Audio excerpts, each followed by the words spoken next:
भज मन राधे गोविंदा, भज मन राधे गोविंदा, भज मन राधे राधे राधे मन राधे गोविंदा, भज मन Radhe Radhe Radhe Radhe Radhe Govinda,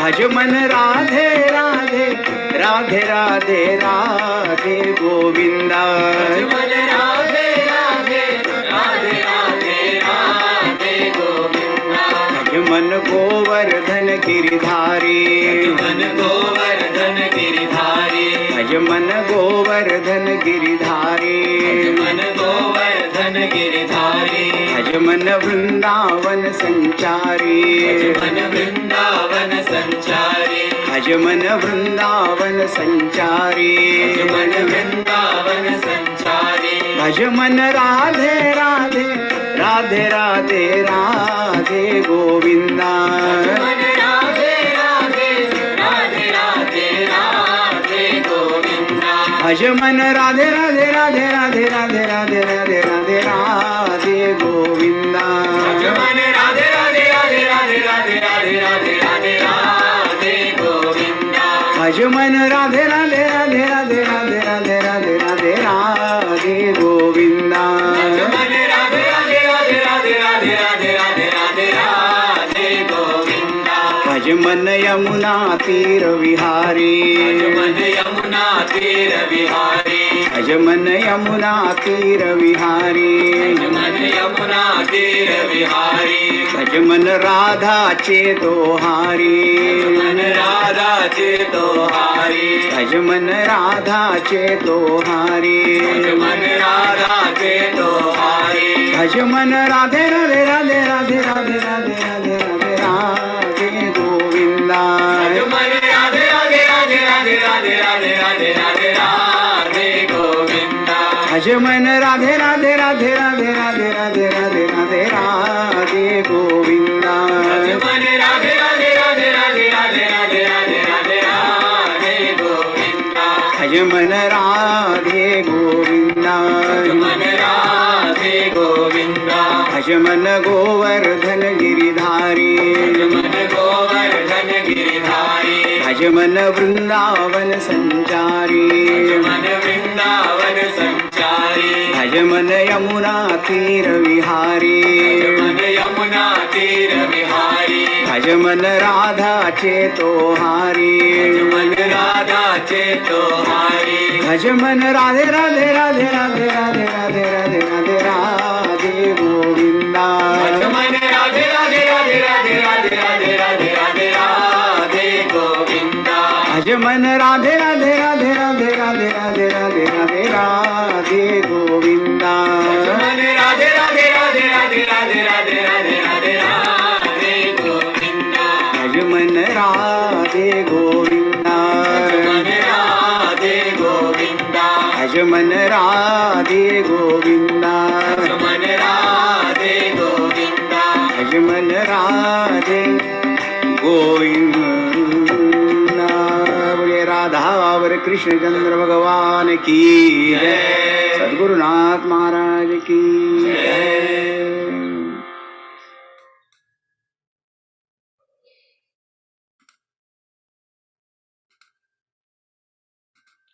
Hari Om. Can you all hear me clearly? Awesome. We will start with, I think we did the 33rd and 34th, so we'll be starting with the 35th. So we'll start with the invocation, then Hari Chaitanya will give us the introductory shloka, and then those two shlokas will have lead and follow. Divya will give her explanation, then Hari will, then I'll sum it up. So let us begin with the invocation. Please join me.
सहनाववतु सहनौ भुनक्तु सह वीर्यङ्करवावहै तेजस्विनावधीतमस्तु मा विद्विषावहै ॐ शान्तिः शान्तिः शान्तिः गुरुर्ब्रह्मा गुरुर्विष्णुः गुरुर्देवो महेश्वरः गुरुरेव परं ब्रह्म तस्मै श्री गुरवे नमः तस्मै श्री गुरवे नमः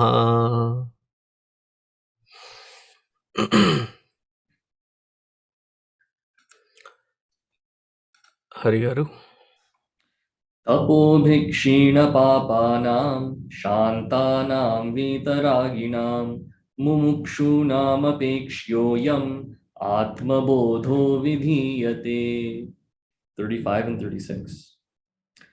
ahamākāśavatsarvaṃ ahamākāśavatsarvaṃ bahirantargato'cyutaḥ bahirantargato'cyutaḥ sadā sarvasamaḥ śuddhah sadā sarvasamaḥ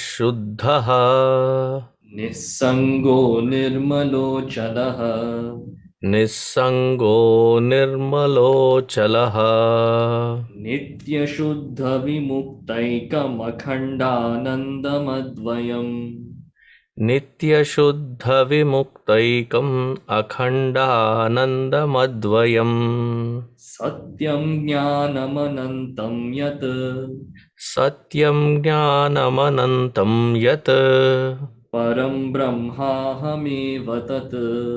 param brahmāhameva tat. Thank you, Hari. Hari Om, can you hear me well? Mm-hmm. Okay. So we should probably bookmark, highlight, or save the last verse from last week and today's two verses, because these serve as verses for us to contemplate on in the seat of meditation. Gurudev himself, in the videos that he has that we have of him speaking on ātmabodha, he specifically asked the audience to memorize these verses.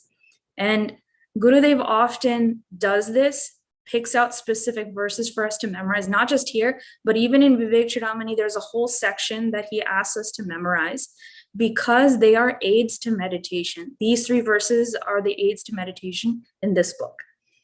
So when we, again, just like the last verse, it may seem like a full list of descriptive words about Paramatma, Brahma, Atman, right? So in the beginning, I will quickly go through it and then conclude by talking a little bit more about the significance of meditation, since we're going to be concluding with these three verses. So the very first word in verse 35 is aham. And again, it's important to remember that this is not the individual ego or that individuality that I have as myself. It is that inner self that is not different from that supreme consciousness. And so with that identity, it applies, all the descriptions that come afterwards apply to this capital aham. So the very first description that we're given is ākāśavatsarvaṃ, like the space. And of course, we've seen that before. But specifically, it's associated with the term that comes afterwards. Sarvam bahirantargato'cyutaḥ. Just like space, it exists within an object and outside of the object. So here, again, if we were to essentially take this, the self within me and this current limited identification, that Paramatma that exists within my heart as Atman is the same as the all-pervading Paramatma that exists in everything else. So it's within and without. And what's important is that space allows all things to remain in it, but is never affected by that which exists within it. It is untouched. So in the same way, although I can allow the BMI and all of my layers to function within it, it's never tainted or limited by any of those upadhis, just like space. So oftentimes when we think about Akasha more and more, the question comes up, then how come we don't consider Akasha itself as Brahman? Because there's so many things that make sense in terms of descriptions. Even Akasha, which happens to be the very first thing that was created, has the most amount of reflection in terms of its qualities that looks similar to Brahman Paramatma. But even Akasha is that which is created, and that which is born must die. So in the end, even Akasha is gross compared to Paramatma. And in Pralaya, it also comes to an end. So it is not the same, but we can use Akasha as a way to lift our mind to that higher. So we'll keep going. Next one is Achyuta. That is which can never fall. Fall from what?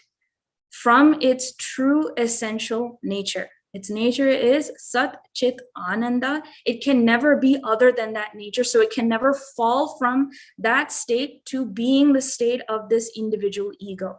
It won't fall to any individuality that we perceive in the world, both myself, others, and the things we see in Jagat. So it can never fall from that status to any other status.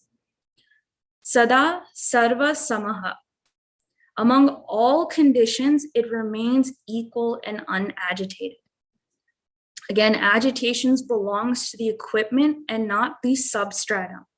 So agitations can never exist or have any value or validity in that which is one alone. And again, that naturally leads to the next word, shuddha. It is pure. When there is only one, what other can there be to make it impure? Because it is one, it is pure. Nothing else can touch it. Then we have the next two words, niḥsaṅgaha and nirmalo'calaḥ. Again, it's an extension of that idea that if there's no other, how can there be any attachment? How can I be addicted to something when there is no other? How can I be deterred against something? Nirmala, there's dirt, right? That it gives that sense. How can I be disgusted by something or feel like I'm impure when there is no other? It almost seems to me that if I were to take an upadhi that I have and see its tendencies like likes and dislikes, right?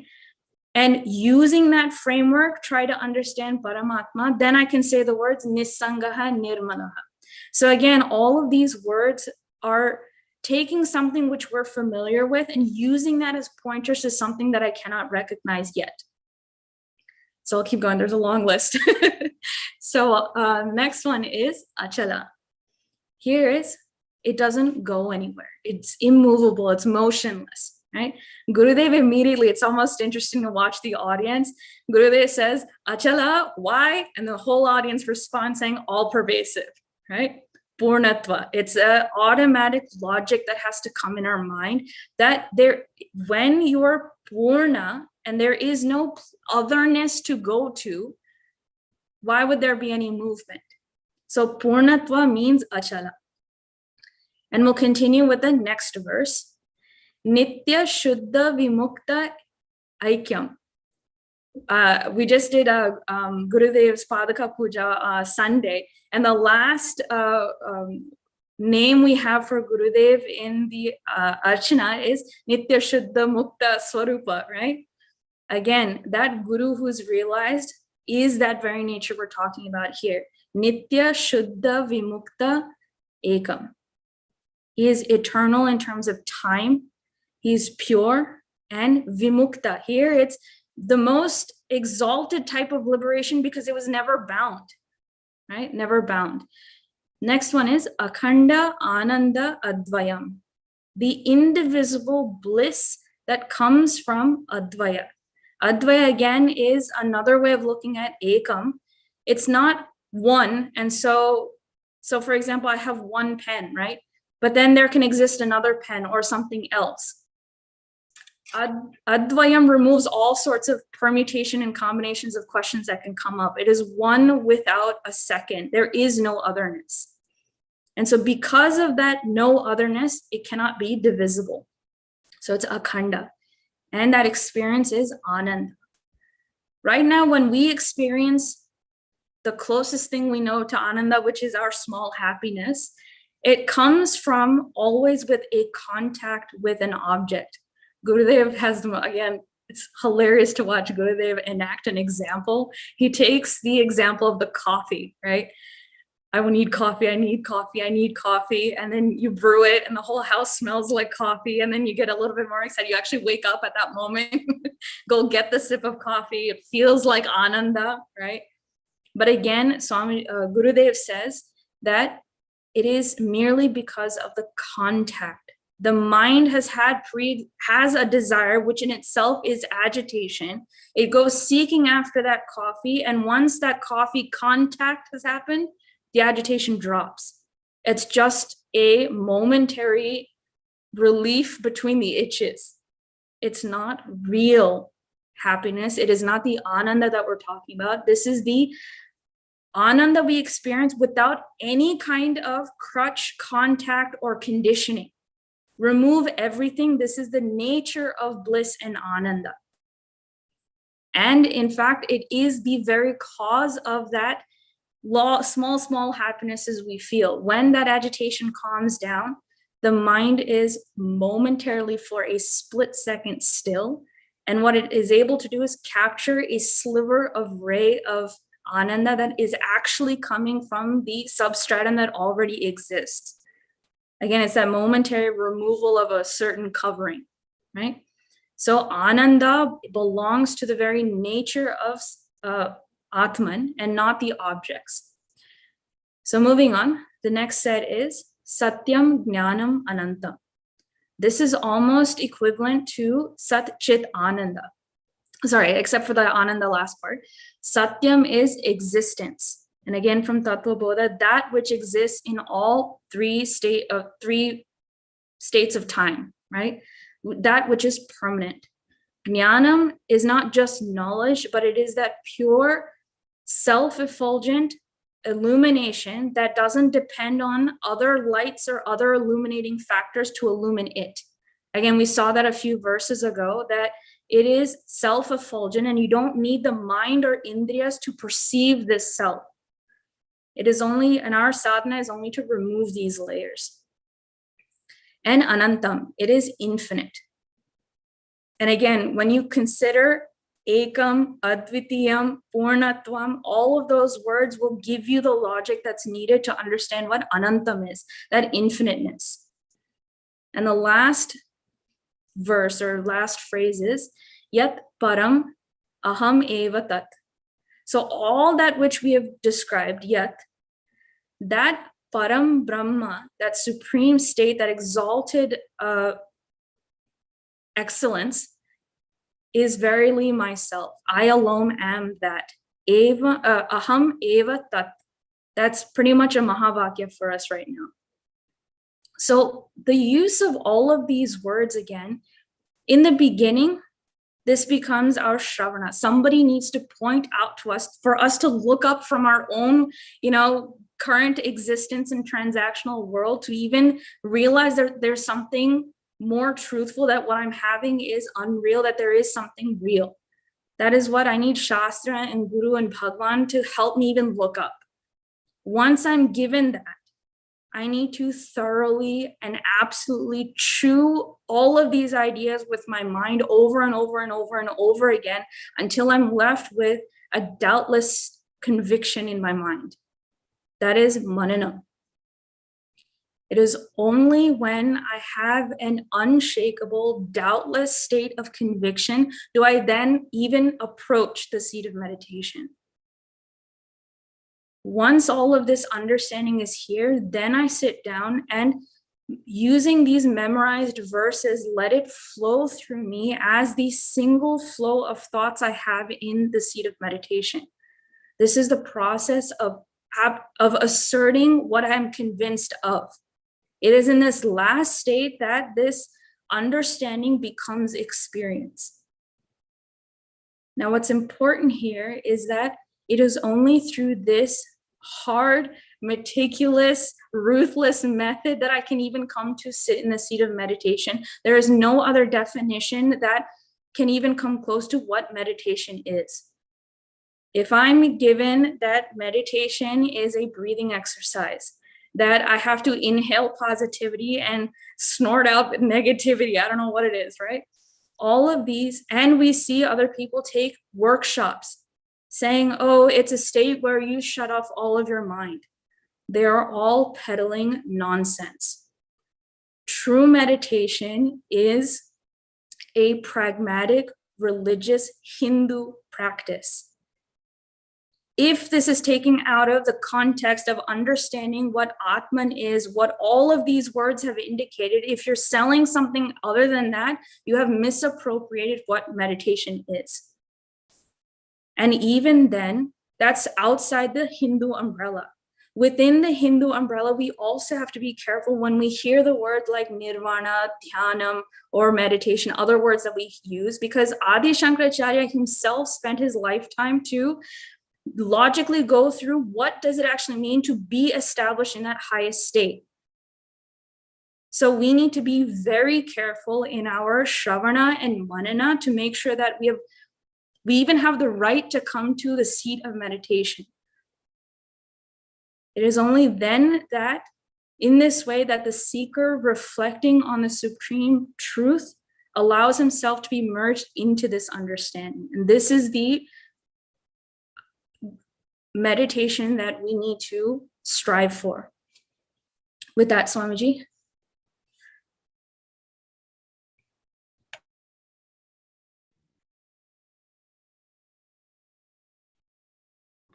Welcome everyone. Good to see everyone.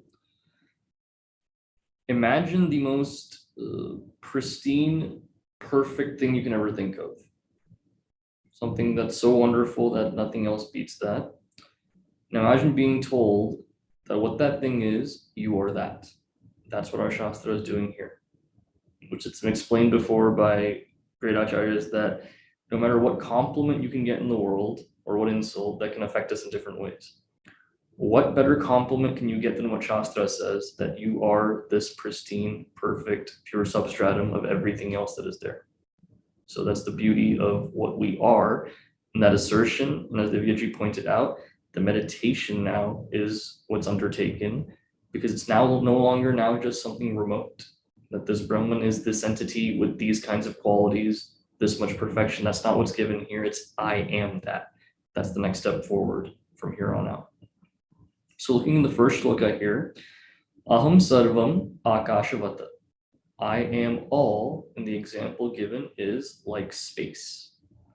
Where akasha, space, is such a subtle element that when it comes to those philosophies and schools of thought, like the Charvaka system, Charvaka darshan believes that I only believe what I see, meaning only that which I perceive do I consider to be existent and real. They don't consider space to be a real element then. They only have 4 elements in their system, because space is that which, because the space is there, other things function.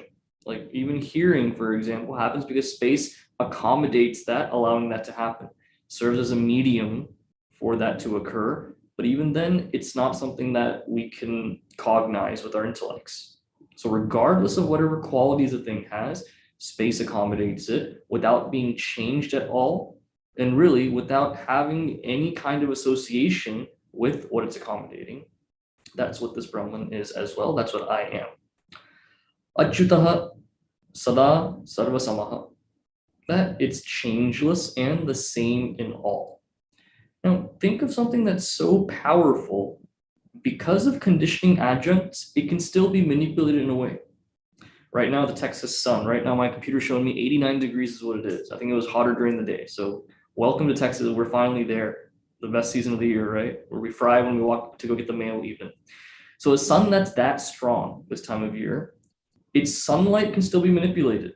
Where you put your hand up right in front of the sun like this, the shadow can cast down. So it can be waved around as if the sun is not shining in some places, but is in others. These conditioning adjuncts is what changes that sunlight, which shines over all without any kind of partiality at all.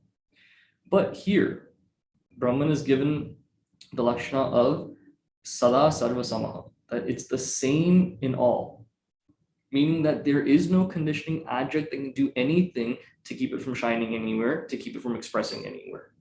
And that can only happen not because it overpowers every other adjunct. I mean, the sun is one of the most powerful things that can't even do it. It's that there's no association at all. That's the reason for that to happen. And then we have a list in the last two padas of the shloka. Shuddha, pure, niḥsaṅgo, unattached, nirmalo'calaḥ, stainless, acalaḥ, motionless. All of these monikers that are used here, if we really think about it, these are all still compromise statements. Because we're saying this jagat is not real, where is the question of something being impure then?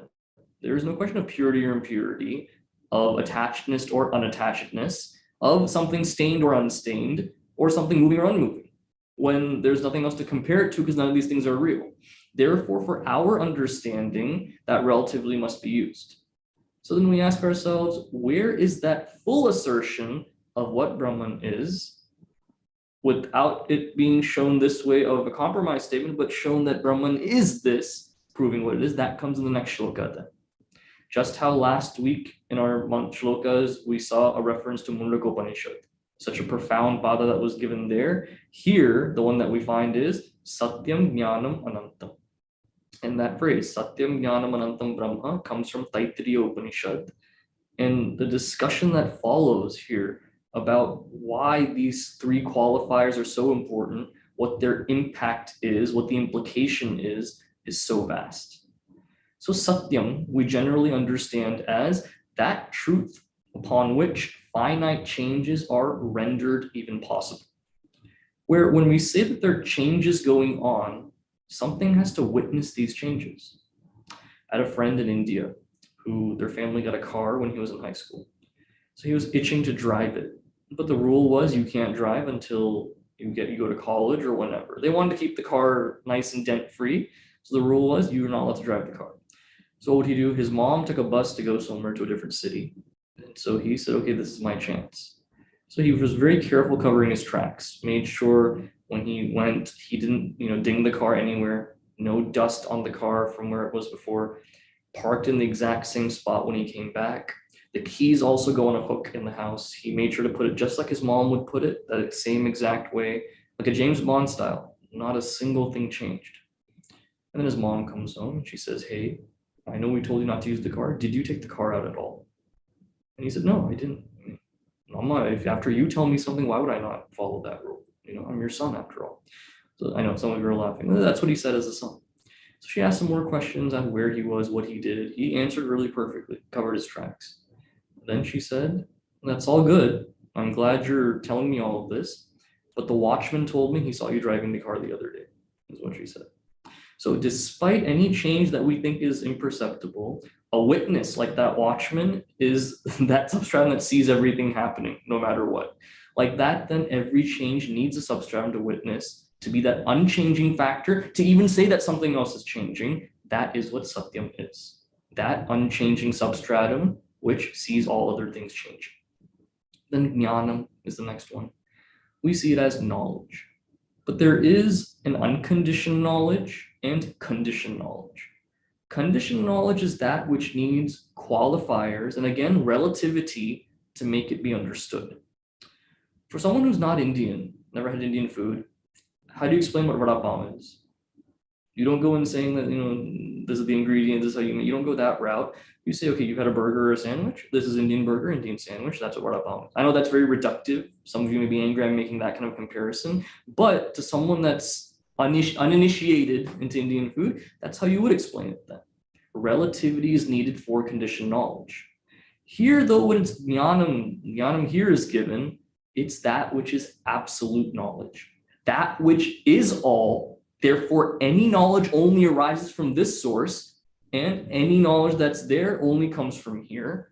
That's why we say all-knowing. Ishvara is all-knowing, not because he knows every specific thing. Being the very nature of knowledge and expressing, he can't help but be all-knowing at that point. And here, absolute knowledge is even beyond that, without any kind of conditioning, being that very nature, chit, that which illumines them. And then anantam, infinite. At this point, looking at satyam and jnanam, the doubt can still arise.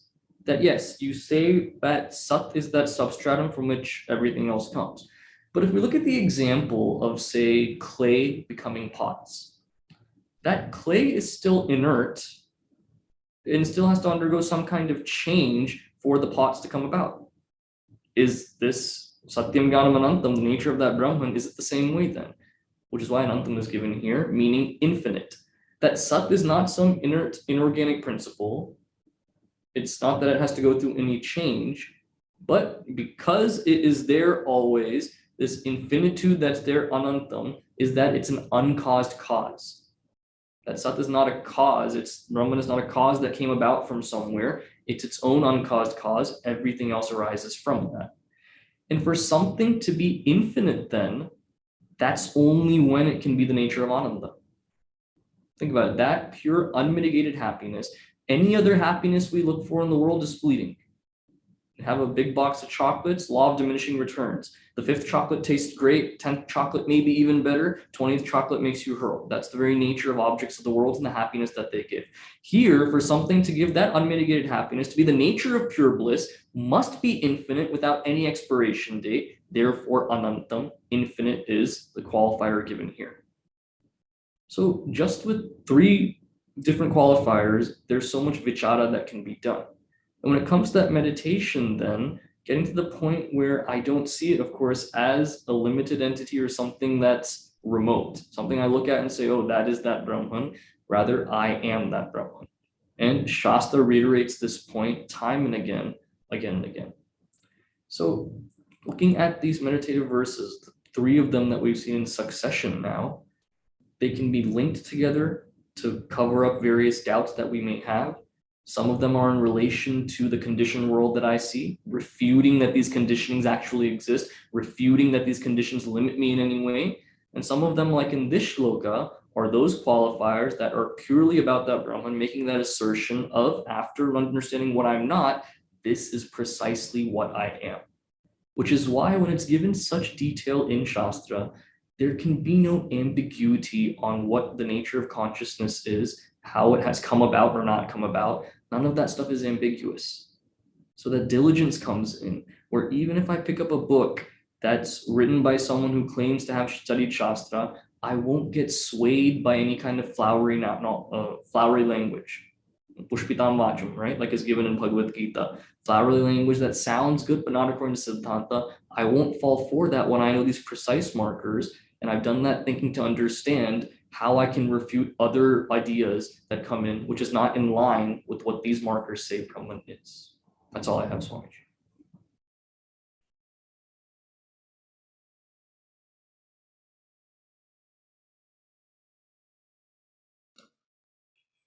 Thank you, Divya and Hari.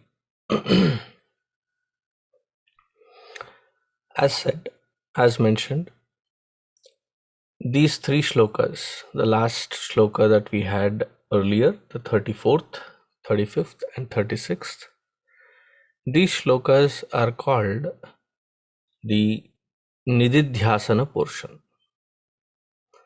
There are several books that are meant only for Nididhyasana, where the purpose of Nididhyasana has to be understood first. The purpose of Nididhyasana is not to experience Brahman, but to function as Brahman.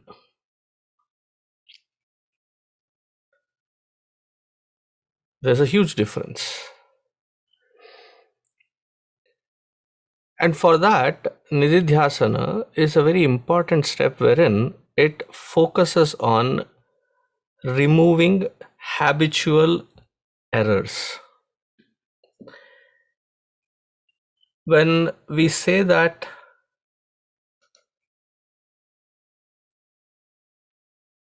the snake was perceived on the rope does not go through any change. The rope always was, is, and shall be. Then why did I perceive this snakeness? That is called the erroneousness, hallucination. This erroneous perception, it comes across as various habits. There are expectations, there are insecurities, there are very strong identifications. So we have to recognize these patterns. Having recognized these patterns, this deep contemplation of nididhyasana on these three shlokas, or any of such wherever it is mentioned, it should be directly applied that if I am Brahman, then this is the Swarupa Lakshana of this Brahma Tattva. Therefore, this kind of habitual erroneousness should not be the format in which I should function. That applicability should be seen. If having come to the nididhyasana, we still are trying to say that Brahman is Nitya Shuddha Vimukta Padartha. No. That Brahman, which is my true nature, is Nitya Shuddha Vimukta Swarupaha. Therefore, anything that has an anityatva is not my nature. Therefore, in that anityatva, my expectations should not be there. In fact, I would even make a bold statement here saying that what is samsara? Samsara is verily expectations. Expectation is samsara. And these are the erroneous aspects that keep jumping forth. Now, the one who is in samsara acting like he is called a samsari. Always some sorry or the other sorry figure that they cut. Samsari.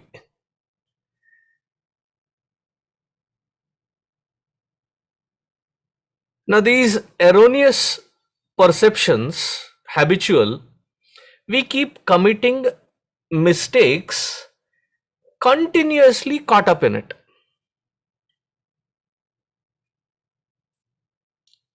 See, as a person interacting in the world, wherever we are stationed, whether it is brahmacharya, grihastha, vanaprastha or a sannyasa, or stri purusha, based on that there are several roles, responsibilities that we take. Now these roles and responsibilities are like a play and you're acting the part. Now when you're acting the part, you very clearly know that you are something different than that part which is being enacted. Whether it is with the Vastu Prapancha or with the animate Prapancha that we interact with, what is the standpoint from where I am interacting with? That should be very, very clear.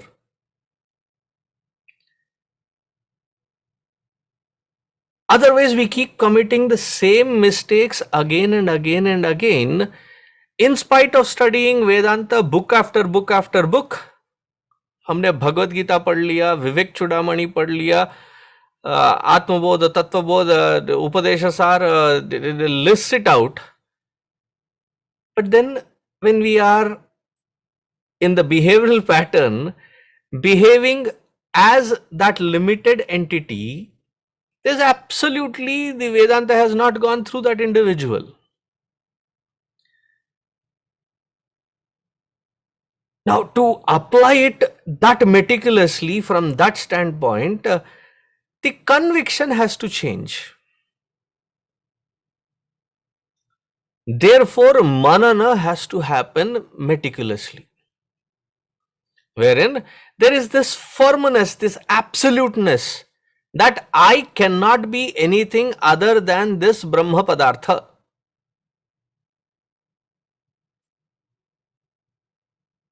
Nitya vastu tu ekam Brahma tad vyatiriktam sarvam anityam.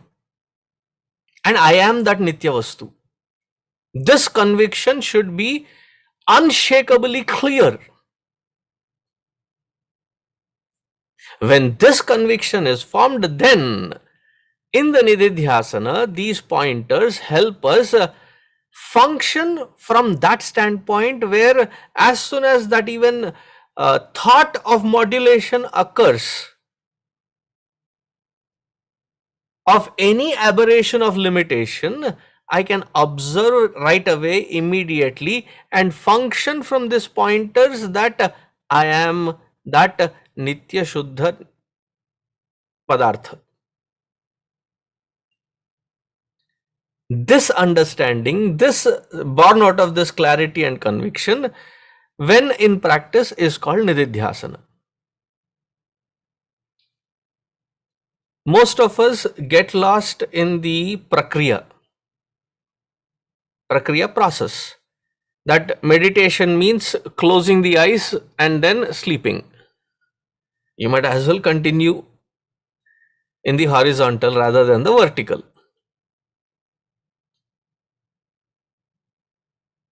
Now, this tivrata with which we contemplate on it, that vichara should be from what standpoint? Like in this particular shloka, the end of the shloka, Bhagavan very beautifully says, ahamākāśavatsarvaṃ tat.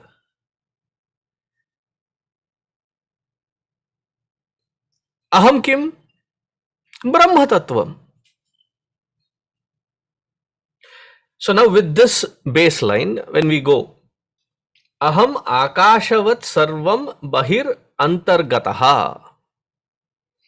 From inside out, outside in, I am like the Akasha. The air can be polluted, Akasha can never be polluted. All the other four elements prior to it in subtlety, they can get corrupted, they can get limited, they can get morphed. But Akasha does not get impacted by any of the earlier four. Similarly, any thought aberration, because every action is a louder form of that thought. So any thought aberration expressing into different formats of action, which leads us in a tainted environment, immediately we should be able to recognize it.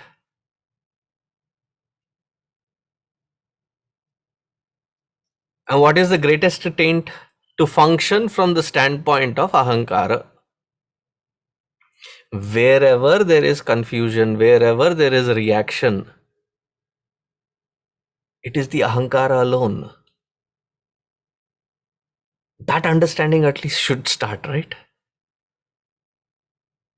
If I am feeling angered, if I am feeling frustrated, if I am feeling insecure, if I am feeling, who is it that is feeling insecure? Whose insecurity is it? It is that ahankara identified with something limited is sinking in with that identification. That sinking feeling is called insecurity. But what is my nature? My nature is ākāśavatāṃ, untainted. Say at a physical level, if somebody were to call me bald, then I'll laugh, grin and move on. Yes, you stated a fact. सबके सामने मुझे गंजा बोल दिया. You called me out. Did you? Was it a fact? And what was called the body? So be it. What big deal about it?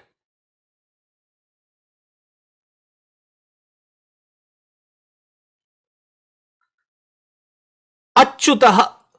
Chuti means to fall. There is no scope for falling. What falls is the body. What falls is the emotions. What falls is the thought. I, the conscious, I, the Shuddha Chaitanya, there can never be a fall.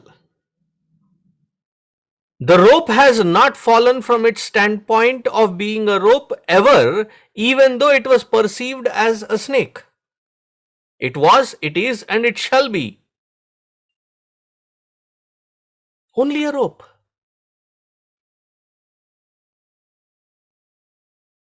See that the difference in the Vishishta Advaita and Advaita, where Vishishta Advaitins say there is this Ishvara, he comes and he becomes multiple and then becomes one again.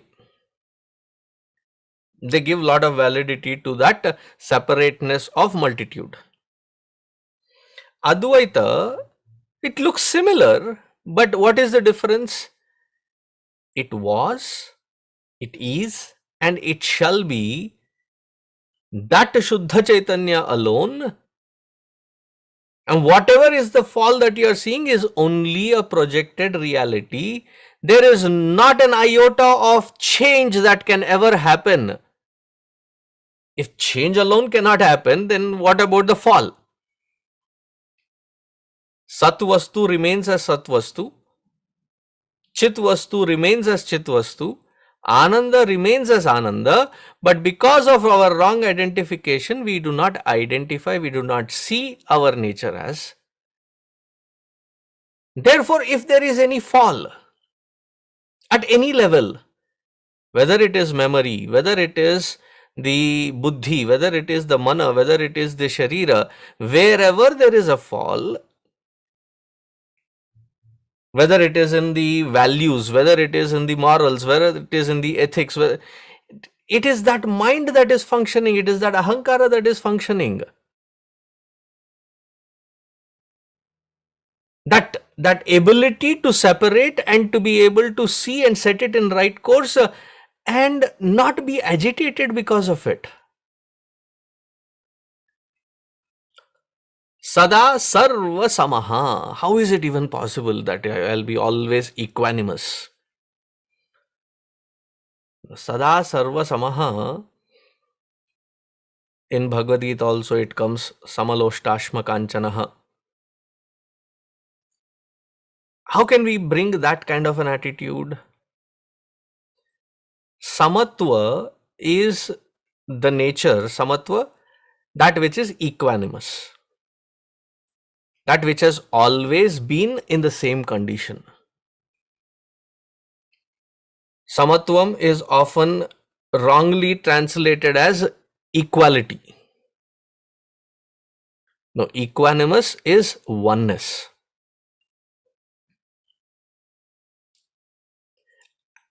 Anything that which is created, anything that which is in vyavahara, there can never be equality. Each one has a different role, different functioning, and it will be different. Oh no, it has to be all equal. So let us start with our fingers. Either pull the one that is short or chop the ones that are long. Right? Let us make it equal. It will become non-functional. We talk about equanimous. Okay, that is first to be understood. Second, the equipment can go into the toppling snowball effects of constantly losing its lighthouse, the guiding factor. Now, our expectations, whether it is with our own mind, with our own intellect, or with the people around, relationships, we create that layer of expectation. And when we keep falling, we create that aberration of not being in equanimous condition. So what happens if I don't meet up to my own expectations? Either I become callous and ignore it, or I keep beating myself up. We fall into that loop. But if I, with conviction, understand that I cannot be anything other than this equanimous tattva, whatever is dragging and pulling me, it has to be set in right course. That is the equipment that should not disturb. Siddha, niḥsaṅgah, nirmalo'calaḥ. It is a siddha vastu.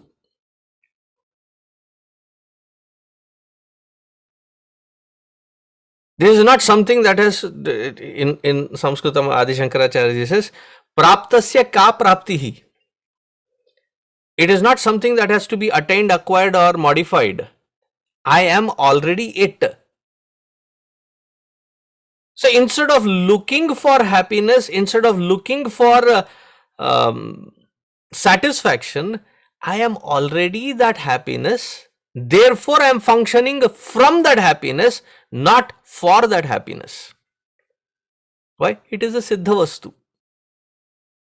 Niḥsaṅgah, nirmalo'calaḥ. Sangha. Sangha means relation. First thing that has to be understood, nothing that I interact with in the outside prapancha of this vyavahara, samsara, can ever be perfect. There is no Mr. Perfect, there is no Miss Perfect. It comes with its own bandwidth or baggage of limitations. It cannot be perfect. Stop expecting that perfection. Well, what we do is, I have to be joyous. Therefore, I manipulate people around so that I can eke some kind of joy from them. And when I don't find it, I blame them. This is the vyavahara. This is the game that we all play. This is the politics. Oh, Swamiji, let us not bring politics here. We live only in politics. Our vyavahara is entirely nothing but politics. Politricks also.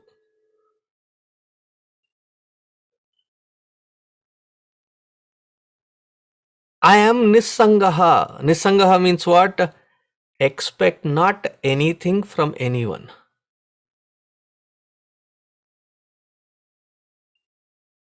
See, Gurudev, once he said something. I think students, smart Alex, they will ask such questions. But Swamiji, you expect us to do this, or the only difference between the expectation of a guru or a realized one from the student is the guru will point it the nth time, but not carry forward with expectation. If that fellow is improving, a bonus. Not improving, poor fellow has his prarabdha written out where his equipment is yet to be straightened out. It will take its own time. But what happens in our vyavahara?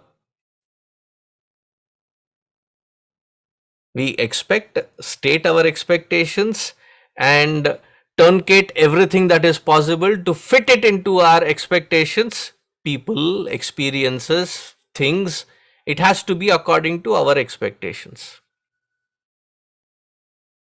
If not, then I get agitated.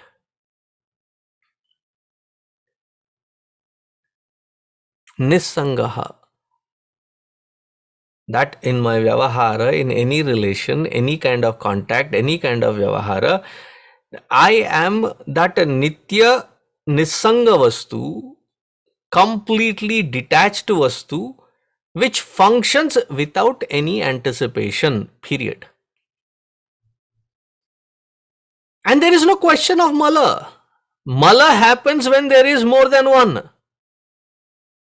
There is only absolute one without a second. How can there be mala?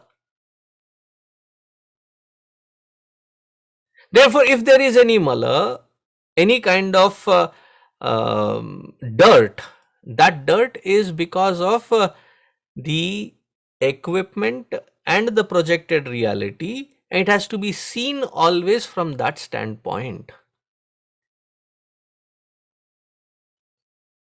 Achalaha, no movement. Even if we just sit on this one word and we are convinced I am achalaha, whatever is moving is like a parade. Don't be like the Indian president standing up for the parade, where poor fellow is already 65, 75 years old, standing there. There was this Shankar Dayal Sharma, I think. He became the president. He had bow legs, arthritis, everything. 4 or 5 hours he has to stand with his hand up until that parade goes.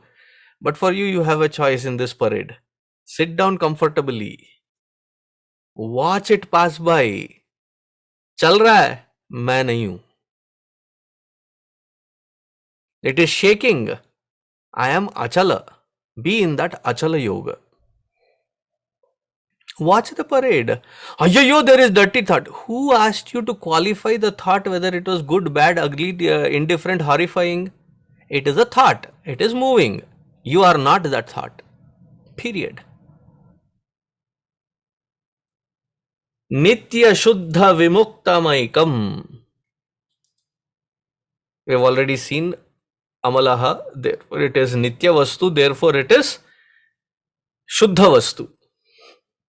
And it is Vimukta Vastu, never can be bound by anything. Can the screen be becoming, where you project the movie, can it become dirty because there is a bad scene? Or it becomes sanctified that there is a glorifying scene? Nothing happens to that screen. After the movie, you don't have to do apavitra pavitrova sarva vasthangato biva, sprinkle the water there and purify that. Koi zarurat nahi hai. The screen has not been contaminated. It cannot be contaminated with that which is being projected. That which is this entire creation is nothing but a projected reality. How can there be even contamination? The only contamination is ahankara and its extension called expectation. So therefore we have to work on recognizing these patterns. And then akhanda anandam advayam. Unfragmented akhanda ananda advayam. One without a second. Exuberance of Swarupa Lakshana called Ananda. It is not the joy. These joys are borrowed from or experienced, where the mind has that reflection of that reflected conscious principle. It expresses as joy and it goes away. But my true nature Swarupa is a fountain of unending joy. Unending Ananda. Oh, that should be a good name. Unending Ananda. Swami Unending Ananda. That there is no end to it. Now, once I know that there is no end to it, what is the exuberance with which we function? I don't have any hidden agendas. See, hidden agenda comes when I need something from you. I have nothing to take, I have only to give. लेना है तो लो। राम नाम के हीरे मोती लूट सको तो लूट, जितना चाहिए ले जाओ। I have got nothing to lose. There is like it's overflowing. You need it? Come on. There's no hidden agenda. How can there be an expectation? See, expectation is if I am not full and you have something more than what I have. When I am already complete in itself, there is no lack in it, there is neither expectation of any kind. There is only giving that happens. So in every action of mine, how much of it am I able to give? It is not from the standpoint of equality again. If we are to be as one family, I'll do the dishes, you do the cutting, I'll do the cooking, you do the stirring. ये पागलपन है. Give. How long should I give? It doesn't matter. You have it in plenty because you are that Nitya Shuddha Akhanda Vastu. Satyam jñānamanantaṃ yat. They both have explained it. Satvastu, jnanam. One pointer that I will add.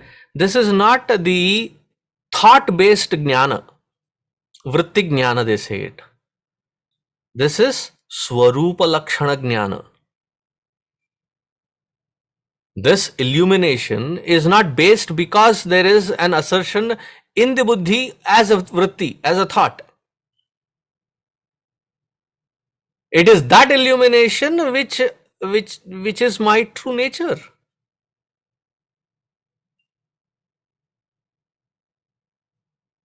Therefore, any association with buddhi or ahankara or ahankara's identification with buddhi or the vritti as the mind or as the expression of actions, it is happening from the standpoint of me being its witness, not from the buddhi, not from the vritti, but from me being the illumining factor. Anantam, it is unending. So therefore, understanding these words and practicing it in nididhyasana is to remove the erroneous habitual patterns of me expecting it from the world. I am this Brahman, this conviction.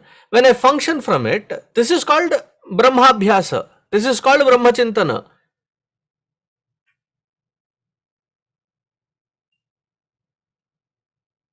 Yes, there are aberrations in the imperfect world. That is how it will be.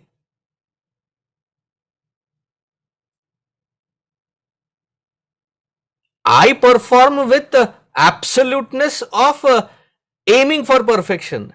I don't have the right to expect anybody from anybody. Now, as a teacher, I can guide. Nth time, come on, get up, it's okay. Chuti happened, meaning you fell down, that's okay, get up again. How long? As long as it takes. When Ananta Koti Janma Samprapta, the washing of that is not going to be that easy that I heard it once and it is going to change. Now that you have heard it, you have to do manana. After manana, you have to churn it so well that there is no scope, room for any doubt. Okay, there are two stages. I'll take a couple of minutes more. See, sometimes we arrive at that absoluteness of conviction born out of Shraddha. Meaning Shastra has said so, the Guru has said so, therefore I have Shraddha in it. But it is no match to the clarity of Anubhava, Swanubhava. The Shraddha can be shaken. That which is born out of the personal subjective understanding it cannot be shaken, it cannot be changed, it cannot be removed. So we have to grow from that Shraddha Yukta Nishtha to Anubhava Nishtha. That kind of manana where it leads to that doubt-free, doubtless state of understanding. Then comes this manana from where I function. It changes. That the habitual error of these equipments will go back to its normal functioning from the ahankara standpoint. But constantly I have to watch change. Now, why will there be that ahankara? Because there is reflection, there is reflected consciousness, it will be there. Whether we function from there or not is a choice that the jnani makes. That functioning from the absolute state is called nididhyasana or being in meditation. Now you understand why meditation is not a practice, but it is knowing and being in that knowing and functioning. Therefore, Shravana Manana is important, more important than the Nididhyasana. When we get there, it becomes that important. When Shravana Manana has to happen, your basic qualifications of Viveka, Vairagya has to be unshakable. If that Viveka, Vairagya and the Shamadamadi, Shat Sampatti and Mumukshutvam is not in proper order and we are cutting the corners to reach there, every single attempt we will be a failure. Guaranteed. Therefore, constantly check. Like when a flight has to take off, the flight has just arrived, it parks in the bay. There are slew of engineers that go checking every nut, bolt possibility to make sure that, see, if a car something goes wrong, you can pull over. There is no pull over there. There's only thap. So everything has to be checked. Similarly, before jumping into Nididhyasana, check these. Where exactly am I? Strengthen them. And slowly, because Shravana will keep happening, Manana will keep happening. But the inner adjustments that have to happen, Viveka, Vairagya, Shamadamadi, Shat Sampatti, Mumukshutvam, if that is not in proper order, nothing of this will fly.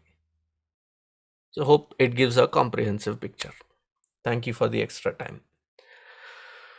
Om Shanti Shanti Shanti Hari Om Shri Gurubhyo Namaha Hari Om. Take care everyone. Thank you.